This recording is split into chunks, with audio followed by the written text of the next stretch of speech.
शांति। आज 29 मई 2024 की बाबा की साकार मुरली है। मुरली के महावाक्य है, मीठे बच्चे याद से याद मिलते हैं। जो बच्चे प्यार से बाप को याद करते हैं उनकी कशिश बाप को भी होती है। प्रश्न है, तुम्हारे परिपक्व अवस्था की निशानी क्या है? उस अवस्था को पाने का पुरुषार्थ सुनाओ। उत्तर है, जब तुम बच्चों की परिपक्व अवस्था होगी तो सब कर्मेंद्रियां शीतल हो जाएगी। कर्मेंद्रियों से कोई उल्टा कर्म नहीं होगा। अवस्था अचल अडोल बन जाएगी। इस समय की अडोल अवस्था से 21 जन्म के लिए कर्मेंद्रियां वश हो जाएंगे। इस अवस्था को पाने के लिए अपनी जांच रखो। नोट करने से सावधान रहेंगे। योग बल से ही कर्मेंद्रियों को वश करना है। योग ही तुम्हारी अवस्था को परिपक्व बनाएगा। ओम शांति। यह है याद की यात्रा। सभी बच्चे इस यात्रा पर रहते हैं। सिर्फ तुम यहाँ नज़दीक में हो। जो जहाँ भी है बाप को याद करते हैं तो वह ऑटोमेटिकली नज़दीक आ जाते हैं। जैसे चंद्रमा के आगे कोई सितारे बहुत नज़दीक होते हैं, कोई बहुत चमकते हैं, कोई नज़दीक कोई दूर भी होते हैं। देखने में आता है यह स्टार बहुत चमकता है, यह बहुत नज़दीक है, यह तो चमकता ही नहीं है। तुम्हारा भी गायन है। तुम हो ज्ञान और योग के सितारे। ज्ञान सूर्य मिला है बच्चों को। बाप बच्चों को ही याद करते हैं। जो सर्विसेबल बच्चे हैं, बाप है सर्वशक्तिमान। उस बाप को ही याद करते हैं तो याद से याद मिलती हैं। जहाँ जहाँ ऐसे ऐसे सर्विसेबल बच्चे हैं तो ज्ञान सूर्य बाप भी उन्हों को याद करते हैं। बच्चे भी याद करते हैं। जो बच्चे याद नहीं करते उनको बाप भी याद नहीं करते। उनको बाप की याद भी नहीं पहुँचती है। याद से याद ज़रूर मिलती हैं। बच्चों को भी याद करना है। बच्चे पूछते हैं, बाबा आप हमको याद करते हैं? बाप कहते हैं, क्यों नहीं। इस रीति बाप क्यों नहीं याद करते? जो जास्ती पवित्र है और बाप से बहुत प्यार है तो कशिश भी ऐसे करते हैं। हर एक अपने से पूछें कि हम कहाँ तक बाबा को याद करते हैं। एक की याद में रहने से फिर यह पुरानी दुनिया भूल जाती है। बाप को ही याद करते करते जाकर मिलते हैं। अब मिलने का समय आया हुआ है। ड्रामा का राज भी बाप ने समझाया है। बाप आते हैं, आकर बच्चों को अपना रूहानी बच्चा बनाते हैं। पतित से पावन कैसे बनो सो सिखाते हैं। बाप तो एक ही है, उनको ही सब याद करते हैं। परंतु याद सबको नंबरवार अपने अपने पुरुषार्थ अनुसार मिलती है। जितना बहुत याद करेंगे वह जैसे कि सामने खड़े हैं। कर्मातीत अवस्था भी ऐसे होनी है। जितना याद करेंगे कर्मेंद्रियां चंचल नहीं होगी। कर्मेंद्रियां चंचल बहुत होती है ना, इसको ही माया कहा जाता है। कर्मेंद्रियों से कुछ भी खराब कर्म न हो। यह योग बल से कर्मेंद्रियों को वश करना है। वो लोग तो दवाइयों से वश करते हैं। बच्चे कहते हैं, बाबा यह क्यों नहीं वश होती है? बाप कहते हैं, तुम जितना याद करेंगे उतना कर्मेंद्रियां वश हो जाएंगी। इसको कहा जाता है कर्मातीत अवस्था। यह सिर्फ याद की यात्रा से ही होता है। इसलिए भारत का प्राचीन राज जो गाया हुआ है सो तो भगवान ही सिखलाएंगे। भगवान सिखलाते हैं अपने बच्चों को। तुम्हें इन विकारी कर्मेंद्रियों पर योग बल से जीत पाने का पुरुषार्थ करना है। संपूर्ण पिछाड़ी में होंगे। जब परिपक्व अवस्था होगी फिर कोई भी कर्मेंद्रियां चंचलता नहीं करेंगी। अभी चंचलता बंद होने से फिर 21 जन्म के लिए कोई भी कर्मेंद्रिय धोखा नहीं देगी। 21 जन्म के लिए कर्मेंद्रियां वश हो जाती हैं। सबसे मुख्य है काम। याद करते करते कर्मेंद्रियां वश होती जाएंगी। अभी कर्मेंद्रियों को वश करने से आधा कल्प के लिए इनाम मिलता है। वश नहीं कर सकते हैं तो फिर पाप रह जाते हैं। तुम्हारे पाप योग बल से कटते जाएंगे, तुम पवित्र होते जाते हो। यह है नंबर 1 सब्जेक्ट। बुलाते भी हैं पतित से पावन होने लिए, तो बाप ही आकर पावन बनाते हैं। बाप ही नॉलेजफुल हैं। बाप कहते हैं अपने को आत्मा समझो, बाप को याद करो। यह भी नॉलेज है। एक है योग की नॉलेज, दूसरा है 84 जन्मों के चक्र की नॉलेज। 2 नॉलेज हैं। फिर उसमें दैवी गुण ऑटोमेटिकली मर्ज हैं। बच्चे जानते हैं हम मनुष्य से देवता बनते हैं तो दैवी गुण भी ज़रूर धारण करने हैं, अपनी जांच करनी है। नोट करने से अपने ऊपर सावधान रहेंगे, अपनी जांच रखेंगे तो कोई भूल नहीं होगी। बाप खुद कहते हैं माँ में कम याद करो, तुमने ही मुझे बुलाया है क्योंकि तुम जानते हो बाबा पतित पावन है। वह जब आते हैं तब ही यह डायरेक्शन देते हैं। अब इस डायरेक्शन पर अमल करना है आत्माओं को। तुम पाड़ बजाते हो इस शरीर द्वारा, तो बाप को भी ज़रूर इस शरीर में आना पड़े। यह बहुत वंडरफुल बातें हैं। त्रिमूर्ति का चित्र कितना क्लियर है। ब्रह्मा तपस्या कर यह बनते हैं, फिर 84 जन्मों के बाद यह बनते हैं।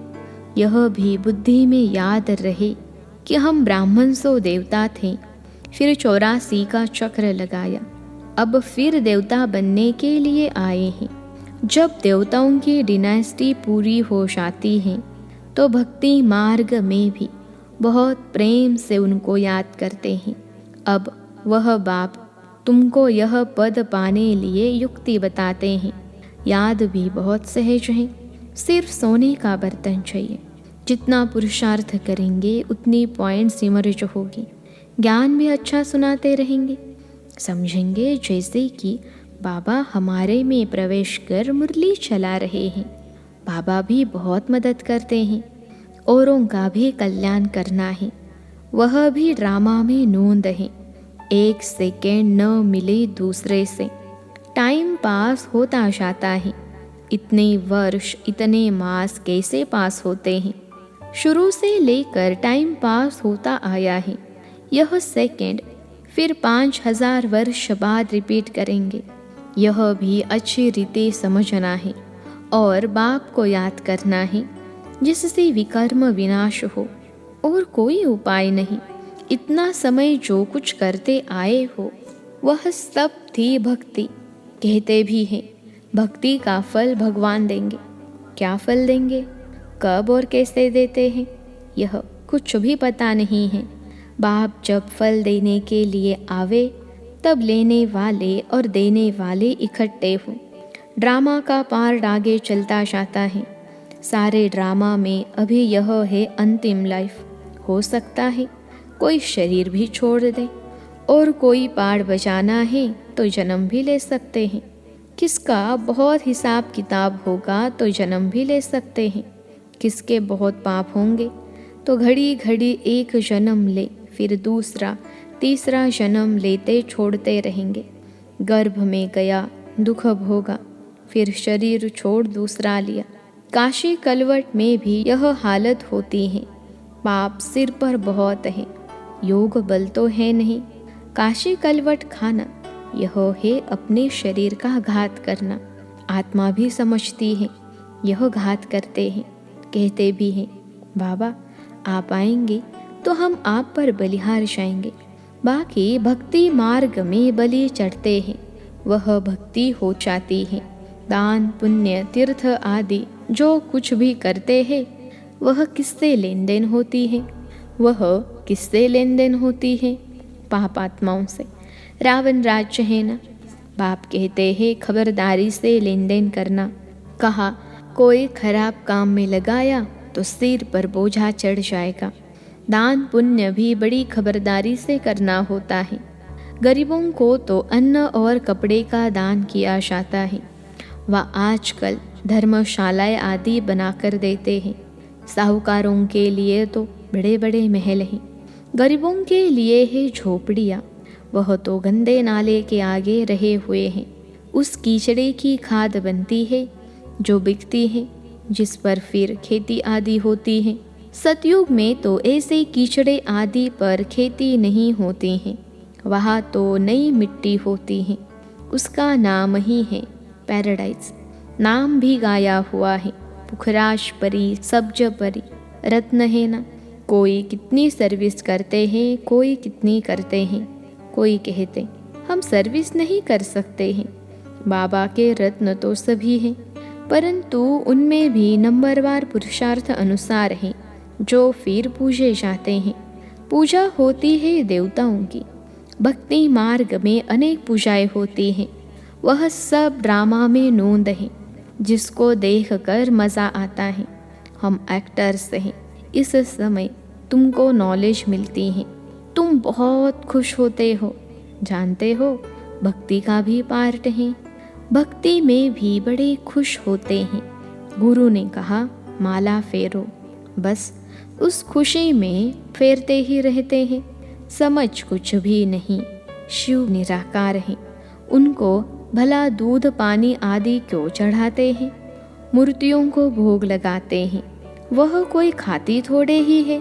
भक्ति का पेशगीर यानी विस्तार कितना बड़ा है। भक्ति है झाड़, ज्ञान है बीज। रचता और रचना को सिवाय तुम बच्चों के और कोई नहीं जानते। कोई कोई बच्चे तो अपनी हड्डियाँ भी इस सर्विस में स्वाहा करने वाले हैं। तुमको कोई कहते हैं यह तुम्हारी कल्पना है। अरे यह तो वर्ल्ड की हिस्ट्री ज्योग्राफी रिपीट होती है, कल्पना रिपीट थोड़े ही होती है। यह तो नॉलेज है। यह है नई बातें, नई दुनिया के लिए। भगवानुवाच, भगवान भी नया, उनके महावाक्य भी नए। वह कहते हैं कृष्ण भगवानुवाच, तुम कहते हो शिव भगवानुवाच। हर एक की अपनी अपनी बातें हैं, एक न मिले दूसरे से। यह है पढ़ाई। स्कूल में पढ़ते हो, कल्पना की तो बात ही नहीं। बाप है ज्ञान का सागर, नॉलेजफुल। जबकि ऋषि मुनि भी कहते हैं हम रचता रचना को नहीं जानते हैं, उनको यह नॉलेज कहाँ से मिले। जबकि आदि सनातन देवी देवता ही नहीं जानते। जिन्होंने जाना उन्होंने पद पाया। फिर जब संगम युग आए तब बाप आकर समझाए। नए नए इन बातों में मूंझते हैं। कहते हैं बस तुम इतने थोड़े ही राइट हो, बाकी सब झूठे हैं। तुम समझाते हो गीता जो माँ बाप हैं उसे ही खंडन कर दिया है, बाकी सब तो रचना है, उनसे वर्षा मिल न सके। वेदों शास्त्रों में रचता और रचना की नॉलेज हो न सके। पहले तो बताओ वेदों से कौन सा धर्म स्थापन हुआ। धर्म तो है ही चार। हर एक धर्म का धर्म शास्त्र एक ही होता है। बाप ब्राह्मण कुल स्थापन करते हैं, ब्राह्मण ही फिर सूर्यवंशी चंद्रवंशी कुल में अपना पद पाते हैं। बाप आकर तुमको सम्मुख समझाते हैं इस रथ द्वारा। रथ तो ज़रूर चाहिए, आत्मा तो है निराकार, उनको साकार शरीर मिलता है। आत्मा क्या चीज़ है उनको ही नहीं जानते, तो बाप को फिर कैसे जानेंगे। राइट तो बाप ही सुनाते हैं, बाकी सब है अनराइटियस, जिससे फ़ायदा कुछ भी नहीं। माला किसकी सिमरते हैं कुछ पता नहीं, बाप को ही नहीं जानते। बाप खुद आकर अपना परिचय देते हैं। ज्ञान से सद्गति होती है। आधा कल्प है ज्ञान, आधा कल्प है भक्ति। भक्ति शुरू होती है रावण राज्य से। भक्ति से सीढ़ी उतरते उतरते तमो प्रधान बन पड़े हैं। किसके भी एक्यूपेशन को नहीं जानते हैं। भगवान की कितनी पूजा करते हैं, जानते कुछ भी नहीं। तो बाप समझाते हैं इतना ऊंच पद पाने के लिए अपने को आत्मा समझना है और बाप को याद करना है। इसमें है मेहनत। अगर किसकी बुद्धि मोटी है तो मोटी बुद्धि से याद करें, परंतु याद एक को ही करें। गाते भी हैं, बाबा आप आएंगे तो आपसे ही बुद्धि योग छोड़ेंगे। अब बाप भी आए हैं, तुम सब किससे मिलने आए हो? जो प्राण दान देते हैं, आत्मा को अमर लोक में ले जाते हैं। बाप ने समझाया है, काल पर जीत पहनाता हूँ, तुमको अमर लोक में ले जाता हूँ। दिखाते हैं ना, अमर कथा पार्वती को सुनाई। अब अमरनाथ तो एक ही है, हिमालय पहाड़ पर बैठ थोड़े ही कथा सुनाएंगे। भक्ति मार्ग की हर बात में वंडर लगता है। अच्छा, मीठे मीठे सिखलते बच्चों प्रति माता पिता बाप दादा का याद प्यार और गुड मॉर्निंग। रूहानी बाप की रूहानी बच्चों को नमस्ते। हम रूहानी बच्चों की सिखलते रूहानी माता पिता बाप दादा को याद प्यार, गुड मॉर्निंग और नमस्ते बाबा नमस्ते। धारणा के लिए मुख्य सार। पहली पॉइंट है, योग बल से कर्मेंद्रिय जीत बन संपूर्ण पवित्र बनना है। इस अवस्था को पाने के लिए अपनी जांच करते रहना है। दूसरी पॉइंट है, सदा बुद्धि में याद रखना है कि हम ही ब्राह्मण सो देवता थे, अब फिर देवता बनने के लिए आए हैं। इसलिए बहुत खबरदारी से पाप और पुण्य को समझकर लेन देन करनी है। आज का वरदान है, सर्व सत्ताओं को सहयोगी बनाए, प्रत्यक्षता का पर्दा खोलने वाले सच्चे सेवाधारी भव। सर्व सत्ताओं को सहयोगी बनाए, प्रत्यक्षता का पर्दा खोलने वाले सच्चे सेवाधारी भव। विश्लेषण है, प्रत्यक्षता का पर्दा तब खुलेगा जब सब सत्ता वाले मिलकर कहेंगे कि श्रेष्ठ सत्ता ईश्वरीय सत्ता आध्यात्मिक सत्ता है, तो यही एक परमात्मा सत्ता है। सभी एक स्टेज पर इकट्ठे हो, ऐसा स्नेह मिलन करें। इसके लिए सबको स्नेह के सूत्र में बांध समीप लाओ, सहयोगी बनाओ। यह स्नेह ही चुंबक बनेगा जो सब एक साथ संगठन रूप में बाप की स्टेज पर पहुंचेंगे। तो अब अंतिम प्रत्यक्षता के हीरो पार्ट में निमित्त बनने की सेवा करो, तब कहेंगे सच्चे सेवाधारी।